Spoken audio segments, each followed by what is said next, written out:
nga area guys kay syempre pag Samal Island dagat gid siya.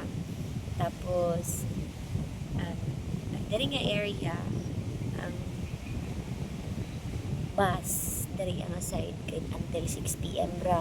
So hopefully maka-start mi og 4 para wag lang maapas na mo ang bus kay medyo mahal mo kay siya pamasahe diri gikan sa Kaputian tagilong o barge dito sa para pagawas og Davao medyo mahal-mahal ang iyang pamasahe ba.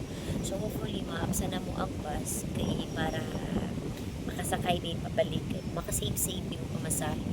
Kay kung magbao-bao guys, mahal kayo ang pamasahe diri. So maunang punta maapsa na mo ang bus later.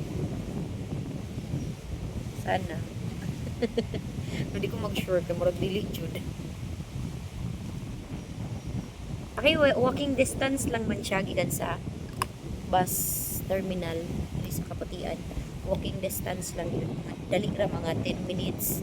Imulakon mga 10 minutes ra yun. Pero syempre kapoy magbaktas uy. So, isa kay na mo.